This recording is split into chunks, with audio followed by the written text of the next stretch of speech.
देखिए, जो काम कुकर्म उन्होंने किया है वो एक माफिया ही करता है। गरीब किसानों की जमीन ले लेना, वक्फ की जमीन कब्जा करना, शत्रु संपत्ति हड़पना और लोगों की जमीन जबरन कब्जा करना लगातार, और फर्जीगिरी करना। बेटे की उम्र उतनी नहीं थी, कम उम्र का दिखा के फर्जीगिरी करना, ये ही माफियागिरी है।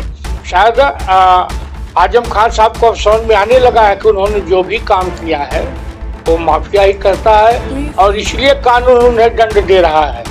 और जिससे वो मिलने गए थे वो तो जेल में भी मिलने उनसे नहीं गए थे।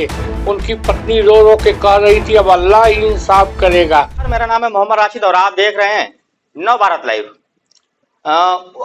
लखनऊ में अखिलेश यादव और आजम खान की मुलाकात के बाद आजम खान मीडिया से बात करते हुए एक बड़ा बयान दिया। उन्होंने कहा कि जो नंबर वन माफिया है वो आपके सामने खड़ा है। अब ये बयान कहीं ना कहीं मुख्यमंत्री योगी आदित्यनाथ पर तंज के तौर पर देखा जा रहा है, क्योंकि मुख्यमंत्री योगी आदित्यनाथ हमेशा कहते हैं कि यूपी को माफिया मुक्त बना दिया है। इसी पर हमारे साथ बातचीत करने के लिए भाजपा के प्रवक्ता मौजूद है। सर, बहुत बहुत स्वागत है आपका। नमस्कार नमस्कार। क्या लगता है इस तरह का बयान है, क्या कहेंगे? देखिए, जो काम कुकर्म उन्होंने किया है वो एक माफिया ही करता है। गरीब किसानों की जमीन ले लेना, वक्फ की जमीन कब्जा करना, शत्रु संपत्ति हड़पना और लोगों की जमीन जबरन कब्जा करना लगातार, और फर्जीगिरी करना। बेटे की उम्र उतनी नहीं थी, कम उम्र का दिखा के फर्जीगिरी करना, ये ही माफियागिरी है। शायद आजम खान साहब को समझ में आने लगा है कि उन्होंने जो भी काम किया है वो माफिया ही करता है, और इसलिए कानून उन्हें दंड दे रहा है। और जिससे वो मिलने गए थे वो तो जेल में भी मिलने उनसे नहीं गए थे। उनकी पत्नी रो रो के कह रही थी अब अल्लाह ही इंसाफ करेगा। फिर अखिलेश यादव के यहाँ कहाँ से चले गए।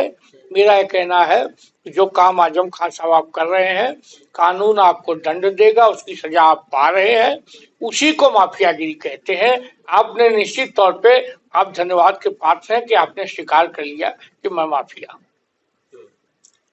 देखा गया है कि वो लगातार आरोप लगाते हैं कि जो उनके ऊपर जो मुकदमे हैं वो फर्जी हैं, यानी जो जमीन के कब्जे वाले मुकदमे हैं या बकरी चोरी जैसे मुकदमे वो फर्जी बताते हैं। देखिए, यह हर अपराधी कहता है, ये हर अपराधी कहता है। समाज में कहने की क्या आवश्यकता है, कोर्ट में जाके प्रमाण दें तब जाके माना जाएगा। हर अपराधी कहता है कि हम साहब हमने चोरी नहीं की, हमने डाका नहीं डाला, लेकिन जब प्रमाण है तो इसको उसका दंड भोगेंगे। कहने का मतलब था कि साफ तौर पे ये कहने का मतलब था कि ये एक तरह का तंज था मुख्यमंत्री योगी आदित्यनाथ पे कि भाई हमने इतने सारे मुकदमे फिर भी हम सामने आपके खड़े हैं।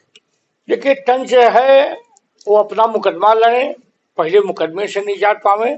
ऐसे लोगों को योगी जी पर तंज करने की औकात ही नहीं है, और उसी तंज पे ही हम दूसरी बार आए हैं, इस बार तीसरी बार फिर आ जाएंगे।